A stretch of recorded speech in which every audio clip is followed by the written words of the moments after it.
Bienvenue sur le podcast qui vous donne de l'empowerment. Si vous êtes ici, ce n'est absolument pas par hasard. Je suis Laurita et ma mission est de vous guider vers une vie plus consciente, plus alignée et plus harmonieuse. Je vous diffuse chaque jour de l'inspiration et partage mes réflexions pour vous permettre d'incarner la personne que vous méritez d'être. Si ce podcast vous plaît, je vous invite à le partager, à le noter avec la note qui vous semble la plus juste et à vous abonner pour ne rien louper.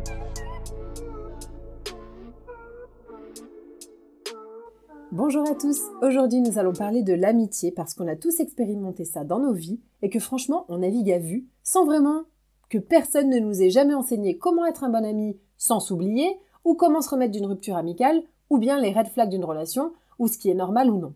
Donc voici quelques réflexions au sujet de l'amitié que j'ai eu envie de partager avec vous. Est-ce qu'on est un bon ami ?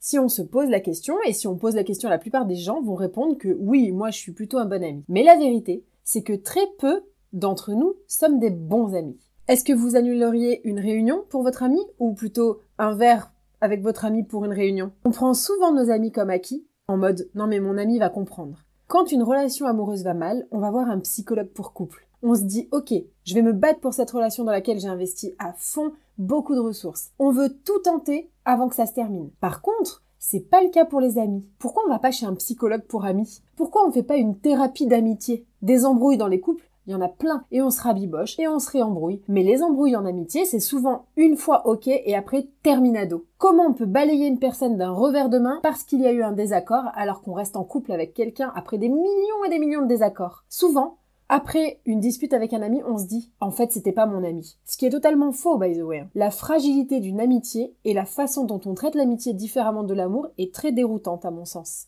Dans le podcast Journal d'un CEO, il raconte l'histoire d'un ami à lui qui a perdu son père. Et l'un de ses amis à lui, justement, a écrit un message le jour même à cette personne en deuil, en lui disant « Je suis désolé, je suis là. Je ne vais pas t'appeler aujourd'hui parce que tu dois être assailli de messages, mais je vais t'appeler chaque jour à 9h45. Ne te sens pas obligé de répondre, je ne le prendrai pas mal, mais je t'appellerai chaque jour et quand tu en ressentiras le besoin, quand tu te sentiras prêt à parler, décroche. » Il a appelé son ami pendant une semaine à 9h45 chaque jour, sans réponse. Et au bout d'une semaine, l'ami en deuil a décroché. Suite à cela, il l'a rappelé chaque jour pendant des mois jusqu'à ce que ça aille mieux. Les gens, rendez-vous compte, qui d'entre nous peut se vanter d'être un ami aussi quali ? Il l'a simplement appelé chaque jour pour que cet ami en question voit son nom apparaître sur son téléphone et se souvenir qu'il n'était pas seul. Plus de gens comme ça dans nos vies, please. Mais attention, parce que le deuxième point arrive. Deuxième point, un ami est là dans les bons moments et dans les mauvais moments. Laissez-moi vous raconter une anecdote. Je suis quelqu'un qui s'est construit un solide réseau d'amis. J'ai beaucoup d'amis de par le monde, des vrais amis, ceux sur qui je peux compter. Et lorsque j'ai perdu mon père d'un cancer il y a 2 ans, j'ai appris de belles leçons. Premièrement, il y a des amis qui ne sont là que pour les bons moments et qui ne supportent pas le négatif, l'horreur ou les moments difficiles. Les amis de mon père, par exemple, sont peu à être venus le voir régulièrement. La maladie, ça fait peur, ça gêne, ça met mal à l'aise. J'ai même eu une conversation avec l'un de ses amis qui m'a dit « je ne savais pas quoi lui dire ». Et je comprends ça, don't get me wrong. Juste parfois, il y a rien à dire, juste être là. D'autre part, c'est difficile parce que la personne mourante n'a pas envie d'entendre tes récits de vacances, mais n'a pas non plus envie de parler de sa maladie. Donc je comprends la difficulté de naviguer dans ce type de moment, mais still, la présence est tellement importante. Dans ce groupe de gens-là, qui ne sont là que quand ça va bien, il y a aussi ceux qui ne vont pas bien et qui ne peuvent pas prendre plus. Leur verre est plein, ils ne peuvent absolument pas te soutenir parce qu'ils n'ont pas l'espace mental. D'autres encore ont terriblement peur de la mort, de la maladie. Dans la vie avec des sujets un peu moins graves, c'est pareil. Il y a des gens qui ne veulent pas te voir quand tu ne vas pas bien. À toi de décider si oui ou non tu considères ces gens comme des amis ou pas. Spoiler alerte, moi pas du tout. Deuxième groupe de gens, il y a des amis qui ne sont là que dans les mauvais moments. Vous m'avez bien entendu. On dirait qu'ils aiment quand les choses vont mal. Généralement, ceux-là, on peut les reconnaître, c'est ceux qui sont issus d'un environnement un peu chaotique. Dans les mauvais moments, c'est cet ami-là qui te donne des conseils, qui te soutient, mais qui disparaît dans les bons moments. Et ça, c'est malsain parce que ça crée une espèce de codépendance aux mauvais moments parce qu'en fait, on se dit « bon j'ai envie que cette personne reste près de moi, elle est d'un fort soutien pour moi et je veux qu'elle soit là, on veut pas la voir disparaître. » Donc, on est dans une espèce de codépendance aux mauvais moments. Peut-être que ces gens-là, ça les fait se sentir bien à propos d'eux-mêmes, ou je ne sais pas. Puis il y a aussi une espèce de notion de curiosité malsaine, ça alimente un peu les ragots. Par exemple, il y a un ancien collègue de mon père qui est venu le voir une fois, et je pense que ça a alimenté quelque part son ego. Il n'est venu qu'une fois d'ailleurs. Ou encore dans ce groupe de personnes-là, il y a aussi ceux qui ont besoin de drama dans leur cœur, dans leur vie, et du coup qui s'approprient le deuil ou la situation compliquée que vous vivez pour aller, entre guillemets, se plaindre à leurs amis à eux. Mon ami va mourir, ou purée, il est arrivé un truc de fou à Jacqueline, je suis trop mal pour elle, elle a failli mourir. Ceux qui leur donnent quelque part de l'importance et une raison que les autres, même s'ils ne connaissent pas la personne concernée, les plaignent. Et enfin, il y a un troisième groupe d'amis, et pour moi, ce sont les seuls que je veux garder dans ma vie. Ce sont ceux qui sont là dans les mauvais moments, mais aussi dans les bons moments. Je pense que c'est très précieux d'avoir des amis qui sont effectivement là dans les pires moments, dans les moments difficiles, dans les moments où tu perds espoir. C'est même primordial. Et j'avais effectivement le jour de l'enterrement, avec moi, sans surprise, mes gens sûrs, ceux qui sont là dans les pires circonstances. Mais croyez-moi, ces gens sûrs, ces mêmes amis qui étaient là, portent aussi une autre casquette, celle de ceux qui t'applaudissent quand tu réussis. Et dans ceux qui n'étaient pas là, je suis sûre que je peux aussi compter sur certains, malgré le fait qu'ils ne soient pas venus dans cette journée horrible, parce qu'ils ont été là après les jours, les mois et les années. Et pour moi, c'est tout aussi valuable d'avoir des amis qui sont là pour le pire que pour le meilleur. Ces gens qui sont là dans les bons moments sont ceux qui applaudissent, à qui vous pouvez envoyer un message pour dire « j'ai une méga victoire aujourd'hui » et qui sont foncièrement contents pour vous, qui ne se disent pas que vous êtes en train de vous vanter, qui ne se disent pas que vous voulez leur prouver que vous êtes meilleur qu'eux.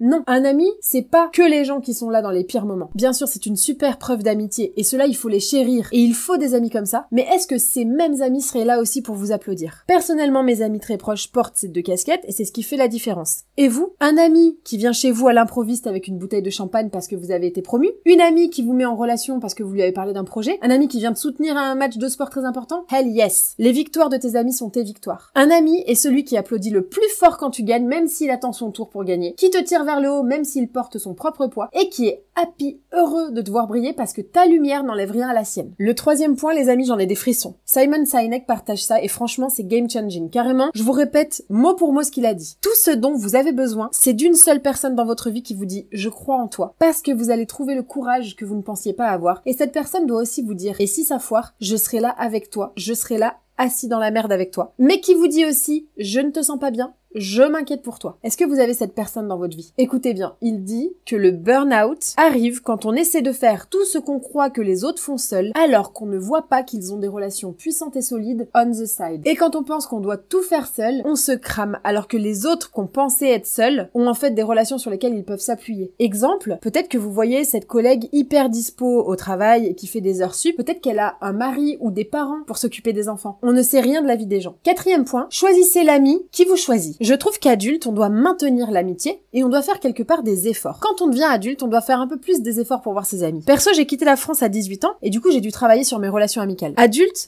la vie se passe, on a des jobs, on a des obligations, des enfants parfois, et ça rend les choses un peu plus compliquées que quand on est enfant où on se voit quoi qu'il arrive dans la cour de récré ou quand notre mère a organisé une soirée pyjama. On a tous des vies hyper busy, on a des partenaires, des voyages d'affaires et on doit naviguer selon les agendas de chacun. Donc, l'amitié adulte, c'est vraiment montrer à l'autre qu'on le choisit. Ça peut être juste un petit message, une fleur, une lettre, c'est ok. Mais pour moi, c'est un full-time job. Si les deux parties ne font pas autant d'efforts, pas nécessairement les mêmes efforts, mais si les deux ne font pas autant d'efforts, l'un ou l'autre peut se sentir blessé. Donc le conseil du jour, c'est choisis l'ami qui te choisit. Parce que c'est facile de dire « Ah non mais moi je suis pas téléphone. Oh là, j'ai pas eu une seconde à moi. » Non, ça c'est des excuses. Perso, j'ai 24 heures dans ma journée, comme tout le monde ici, et je vous garantis que j'ai le temps pour mes amis, pour mes enfants, pour mon mari, mes 3 jobs et mon sport. Donc stop aux excuses. C'est juste que vous n'êtes pas compatibles en tant qu'amis si vous ne vous entendez pas sur ces points. Si vous trouvez que l'autre est moins dispo que ce que vous aimeriez. Comme le dit Denzel Washington, peu importe à quel point tu es important pour moi, le moment où tu montres clairement que je ne suis pas important pour toi, tu deviens un étranger. Si tu ne vois pas ma valeur, tu n'as pas ta place dans ma vie, je n'ai pas le temps pour les gens qui pensent qu'ils peuvent me traiter comme une option. Ensuite, autre point, c'est arrêter de vouloir soigner ses amis, alors là je plaide coupable. Je me souviens d'une interview d'une psychiatre qui disait « Quand un de mes amis perd un proche, je lui réponds « C'est horrible et on va traverser cette période ensemble et je suis là pendant et je serai là après et c'est tout. » Pas de « tu devrais sortir, occupe-toi », pas de conseils non sollicités. Parce que quand un de nos amis va mal, on a tendance, et ça part d'une très bonne intention, bien sûr, à vouloir le guérir, le soigner et le sauver. Mais parfois, il faut apprendre à ne pas se mettre en travers de la leçon que la vie essaie d'enseigner à notre ami, parce que ça peut se retourner contre nous, d'une part, et à la place, peut-être que l'ami a besoin de ressentir ce qu'il est en train de ressentir. Si l'ami est dans une galère, on peut s'asseoir à côté de lui et lui dire « Ok, là, c'est pourrave, mais t'inquiète pas, je suis avec toi. » Et quand il ou elle se décide à se relever, alors là, on sera aussi là pour l'accompagner. Le meilleur move, c'est de demander « Comment est-ce est-ce que je peux t'aider? De quoi t'as besoin? Pour éviter d'assumer que la personne a besoin d'être sortie d'affaire, parce que parfois, elle a juste besoin d'une minute pour pleurer, pour vivre l'émotion. Et on n'a pas besoin de quelqu'un qui essaie de nous sortir de là le plus vite possible. Ensuite, réflexion que je me suis fait récemment au cours d'une conversation, c'est qu'il y a des amis de circonstance. Vous est-il déjà arrivé d'être hyper proche de quelqu'un sur une période de temps, et puis, out of nowhere, sans pouvoir expliquer vraiment ce qui s'est passé, la relation a juste fade out, elle s'est estompée. C'était une personne qu'on voyait souvent, voire tous les jours, qu'on appelait, avec laquelle on s'écrivait, qu'on voyait en dehors du boulot, et la vie est passée par là. Il y a des amitiés de circonstances, et c'est ok de se dire que toutes les amitiés ne sont pas faites pour durer toute la vie. Parfois, la relation s'estompe sans explication. Exemple d'amitié de circonstance, un collègue qu'on voit tous les jours, avec qui on s'entend super bien, on se voit en dehors, on s'écrit tout le temps, un des deux change de job, on ne le voit plus ou on le voit moins souvent. Parfois, il y a donc des amis qui sont nos amis parce que les circonstances sont réunies, mais que si on enlève ces circonstances-là, la relation disparaît. Et c'est totalement ok. Ça peut aussi être des gens qu'on voyait tout le temps parce qu'on vivait dans la même ville et en déménageant, loin des yeux, loin du cœur. Enfin, cela ne tient qu'à nous et à l'autre, évidemment, de faire en sorte que la relation se maintienne. Une relation longue distance s'entretient et si vous devenez une option pour l'autre, il est temps de faire une mise à jour relationnelle. Parfois, en se posant, on se rend compte qu'on n'a plus les mêmes intérêts et c'est ok. J'en ai fait tout un épisode d'ailleurs sur la mise à jour relationnelle si ça peut vous aider. Et c'est aussi comme ça qu'on fait le tri d'ailleurs de ses vrais amis, ceux qui restent, ceux qui font l'effort, parce que rappelons-le et on le verra juste après, l'effort est un reflet direct de l'intérêt. L'effort est un reflet direct de l'intérêt qu'on vous porte. Il arrive que les gens nous promettent monts et merveilles, mais pour moi, l'effort que quelqu'un met dans une relation, dans un job, dans une situation, est le reflet direct de l'intérêt qu'il ou elle lui porte. Et si on se focusait sur les actes au lieu de vouloir croire, j'ai bien dit vouloir croire les paroles, parfois on a envie de le croire. On a envie de croire les paroles parce que ça fait rêver, ça répond à des fantasmes, et parfois, on est celui qui parle, qui promet, mais qui ne tient pas ses promesses. Les actions parlent plus fort que les mots, et elles démontrent sans détour l'intérêt que la personne en face de vous porte. Tu es désolé? Montre-le-moi. Tu tiens à notre relation? Montre-le-moi. Tu es heureux quand j'ai quelque chose à célébrer? Montre-le-moi. Tu veux m'aider? Montre-le-moi. Autre point, on ne peut pas changer quelqu'un qui est accro à ses problèmes. Et ça, c'est la biggest leçon du jour. Répétez après moi, les gens qui n'auraient pas de personnalité ou rien à raconter s'ils n'avaient pas leurs problèmes, on ne pourra pas les changer, pas les aider et pas les sauver. Je sais, c'est fou à dire, mais il est possible d'être accro à la souffrance et au drama. Pourquoi? Plusieurs possibilités. 1. On n'a connu que le chaos, donc on se sent confortable dans ce qui est familier, et donc on cherche à y rester. 2. Les émotions dites communément négatives ou à vibration basse, comme la colère, la tristesse, etc., sont ressenties de façon si puissante qu'elles nous font nous sentir vivants. Et certaines personnes ont besoin de se sentir vivants à travers des émotions débordantes. Mais ces gens-là, ce sont ceux qui vous parlent chaque semaine de la même chose, des mêmes dramas, de la même relation qui va mal, du même job qui va mal, des mêmes problèmes d'argent. On a tendance à les conseiller, mais ils ne suivent pas nos conseils, et on a envie de les aider, parce qu'on est des bons amis. Mais ils ne veulent pas être aidés, ils veulent se plaindre, ils ne cherchent pas de solution, ils cherchent une audience, ils veulent qu'on les plaigne, et on ne peut pas sauver quelqu'un qui coule volontairement. Si vous vous accrochez un boulet au pied, j'aurais beau essayer de vous tracter de toutes mes forces, je n'y arriverai pas. Ces gens-là absorbent votre énergie, et vous n'en aurez plus pour vous. Trouvez des gens qui veulent changer, si jamais ça va pas. S'ils ne vous écoutent pas, arrêtez de parler. Autre point, tu peux m'aider. J'ai remarqué qu'une manière de construire une relation solide, une relation d'amitié basée sur la confiance, passe parfois, pas tout le temps, mais parfois, par le fait de demander de l'aide, de se montrer vulnérable. Parfois, ça passe par le fait d'appeler la personne et de lui dire « Écoute, je vais super mal, j'ai besoin de toi ». Si on ne le fait pas, comme dirait Simon Sinek, on retire presque à l'autre l'honneur d'être présent pour nous. Il y a un dicton qui dit « Bonheur partagé est multiplié, malheur partagé est divisé ». Parfois, une preuve d'amitié, ça peut aussi être « Je sais que je peux t'appeler quand ça ne va pas, est-ce que tu peux m'aider ?» Ça, c'est une belle preuve d'amitié, ça veut dire que vous avez confiance en la personne. Attention toutefois à ne pas tomber dans le truc de « Aide-moi pour tout et pour rien ». Autre réflexion que je porte à votre attention, c'est que ce n'est pas parce que quelqu'un s'excuse qu'il ou elle peut avoir accès à vous de nouveau. C'est pas parce que vous avez fait le travail, que vous avez guéri, qu'ils ont le droit à une seconde chance. Quelqu'un m'a dit ça la dernière fois. Une personne m'a fait un sale coup, j'ai pas trouvé ça sympa, et j'ai dit que je ne lui laissais plus accès à mon énergie. Et une autre m'a répondu, je croyais que t'étais sage et qu'il fallait pardonner, que tu n'étais qu'amour. Alors oui, les amis, je pardonne. Ça ne veut pas dire pour autant que, bêtement, de nouveau, tu vas pouvoir avoir accès à mon énergie. Je n'entretiens pas de rancœur, je ne t'en veux pas, je serai poli, cordial, sympathique. Par contre, je ne créerai pas l'occasion de se voir et je ne te donnerai pas mon énergie. Ce n'est pas être rancunier, c'est délivrer de façon consciente l'accès ou non à moi et me protéger avec des barrières. Certains ne sont pas désolés. Ils sont juste inconfortables sans votre présence. Parce que rappelez-vous, je vous l'ai déjà dit, votre lumière, votre énergie rend les gens meilleurs. Si vous la retirez de ces gens-là, soudainement ils s'aperçoivent qu'ils ne sont pas aussi bons que ce qu'ils pensaient. Et parfois, ils se permettent des choses, de vous blesser parce qu'ils ont oublié à quel point vous êtes précieux dans leur vie et que ils ou elles vous prennent pour acquise. Quand vous fixez des limites, soudainement ils veulent revenir comme avant. Ah désolé, j'aurais pas dû. Bah non, t'aurais pas dû. Donc mon conseil pour vous, c'est que ok, t'as fait une erreur, mais je ne suis pas obligée d'accepter tes excuses. Je peux les accepter ou non, et je peux aussi accepter ou non de vouloir t'avoir dans mon environnement ou pas. Ne laissez pas la solitude ou la peur d'être seul ouvrir de nouveau la porte à un chapitre qui était déjà terminé. Et tout le monde ne mérite pas une seconde chance, hein. Certains oui, mais pas tout le monde. S'il y a déjà eu des red flags par exemple, alors la personne pour moi ne mérite pas. Mais ça c'est à votre bon vouloir. J'ai lu une citation qui disait « Pour certaines personnes, il vaut mieux les aimer à distance ». Ensuite, vous donnez trop d'énergie. J'ai eu une révélation en écoutant le podcast d'un entrepreneur dont je me rappelle plus le nom malheureusement. Il parlait de l'énergie qu'on donne aux gens. Et il disait que si tu n'aimes pas ou que tu n'apprécies pas quelqu'un, arrête de parler de lui. Ne mentionne pas son nom, parce que l'énergie que tu mets à parler de lui, tu lui donnes à lui. Si tu lui donnes de l'énergie, il en aura pour succès, il en aura pour être successful derrière, et après, bah tu te retrouves à dire, mais pourquoi lui ou elle, il a réussi alors qu'il est malveillant ou qu'il m'a fait du mal? Comme on se l'est dit, bad buzz is still buzz. Quand on parle de quelqu'un, de Donald Trump par exemple, on lui donne de l'énergie d'une façon ou d'une autre. Quand on gossip, quand on bitch, c'est de l'énergie qu'on consacre à la dite personne. On nourrit avec notre énergie cette personne d'une façon ou d'une autre. Donc la meilleure façon de gérer quelqu'un que vous n'aimez pas ou que vous trouvez malveillant ou encore qui vous a blessé, c'est de ne pas en parler, de juste ne rien faire. L'indifférence, my friends. Parfois, quand quelqu'un vous fait quelque chose ou ressentir quelque chose, c'est dur parce qu'on a envie, on a besoin d'en parler, on a besoin de lâcher la frustration qu'on a ressentie. Faites-le une fois au pire, mais pas plus d'attention que ça, pas plus d'énergie. Donnez-vous plutôt cette énergie à vous-même pour créer quelque chose ou pour devenir quelqu'un de meilleur. Plus on donne de l'énergie à quelque chose ou à quelqu'un, plus il gagne et il prospère. Plus tu donnes de l'attention à quelque chose, plus tu verras cette chose, plus tu vas l'expérimenter. Si tu ne l'aimes pas, ne parle pas de cette chose. Ensuite, ça c'est vraiment l'épisode, waouh, c'est cadeau. Certaines personnes s'alimentent de vos réactions. Est-ce que vous avez déjà remarqué ce qu'il se passe quand vous arrêtez de réagir face à certaines personnes? Quand vous arrêtez de vous expliquer, de vous justifier? Quelque chose se passe. Les gens perdent le contrôle sur vous immédiatement. Il existe des relations, peut-être que ça vous parlera, où la personne en face de vous provoque, ou bien inconsciemment essaie de vous déclencher, ou vous vous sentez souvent déclenché par rapport à ce qu'elle dit. Ça peut être par exemple des sujets de conversation qui reviennent, ou bien des pics envoyés, des blagues soi-disant. Mais quand c'est tout le temps, il y a un red flag. Exemple, dans mon entourage, une personne de ma famille essayait toujours par tous les moyens de me faire réagir en me taquinant, en me disant exprès des trucs hyper faux, et moi évidemment, je bondissais telle une lionne, et notre relation était très conflictuelle. J'observe aussi autour de moi des patterns de gens comme ça, qui se parlent, qui se rabaissent pas forcément frontalement, mais sous couvert de conseils, ils font sentir l'autre comme une merde. Ces gens-là cherchent une réaction. Ils ont besoin d'émotions vives pour se sentir vivants, comme je vous le disais tout à l'heure, parce qu'ils ont probablement grandi dans l'ignorance ou le chaos. Ils n'ont pas besoin de votre silence, mais ils ont besoin de votre réaction, de votre défense, de votre tentative d'être compris. C'est ça qui les alimente, c'est ça qui les nourrit.